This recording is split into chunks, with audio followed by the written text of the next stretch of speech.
Trust in me when I say, oh pretty baby. Excuse me, I have a question. Yes. How old were you when you started playing the piano?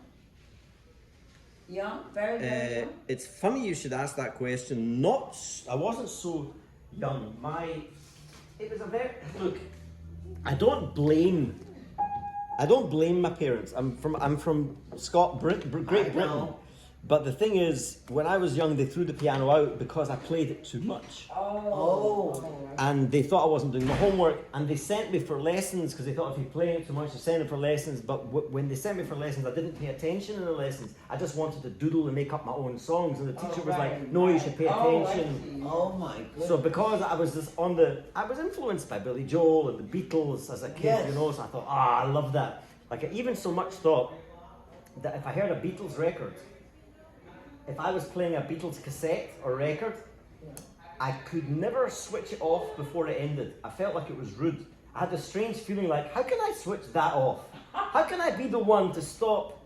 You know, always know, sometimes think it's me. You know, I know and it's a dream. It's such beautiful, deep stuff. Imagine having a conversation with someone who's sharing with you a beautiful, deep thought, and you go, shh. You know, I couldn't turn it off. I was inspired a lot by the lyrics and everything. So that's influenced my father. He's into the Beatles and Mozart. My mother, God rest her soul, is more creative. She was a very talented lady. And so at the end of the day, I don't know who it was, I'd love to ask one day, who decided to throw the piano out. I sat on the stairs and cried for months. Oh, I bet you did. And then when I was later in my teens, I met a girl who had a piano in the house.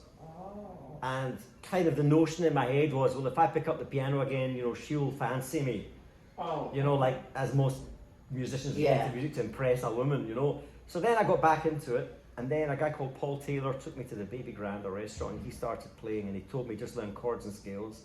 Then I went to Jim McDowell, a piano teacher, and said, do me a favour, I've been told by my friend Paul Taylor, just teach me chords and scales, don't teach me anything else. And this guy was like, no, you need to learn this. I said, no, my friend has told me this is what you have to show me. So then I got into it, and at that time there was some upheaval in my life. So the combination of the upheaval and learning this deep stuff was a safe haven for me. Music was a place to go, a sincere place to be, and therefore that was how. And then from there, my friend Mike Took in Glasgow says, you know, once you found the piano, you just disappeared. Where did you go? I'm still in touch with him, but he was like, where you disappeared. So that's my life story in a nutshell. That's how it came to be. So then I picked it up very late in life, like about 18 years old. Oh my goodness. But I couldn't stop playing. I couldn't let it go. I got the complete Beatles book, the complete Elton John, the complete Billy Joel catalogue. I started going through all those songs and playing all those songs, and you know, like Elton John. It's a little bit funny this, feeling it. And that was like one of the first songs I learned, and like, you know, it's a beautiful song, you know. So when you feel you're playing it, like you start thinking, this is great, you know. Then I got piano jobs in shopping centres. Princess Square, I would play piano while the people would shop, and I got paid well for it. So I thought, it's so much money for doing what you like doing. That's also good. So then I covered for a guy in the Baby Grand called Danny Thompson while he went to Denmark. Then one year he couldn't go to Denmark, and he said, you want to do the Denmark job for me? So I went for 5-6 weeks to play in Mickey's Pizza in Aarhus in Denmark. There I met an agent who got me jobs in Switzerland and ski resorts. Wow, you've been around. Wow. So it went from, you know, bedroom, shopping centre, piano bars, and then over here I'm doing a lot more 50s plus centres, concerts. I'm not doing piano anymore. I don't like being background, because the background you don't get such a rapport with people. So like I don't do the bar jobs anymore. I now do just concert work, like, you know, entertainment work, whatever. Yeah. And that's where we are in the story. Watch this space. Yes.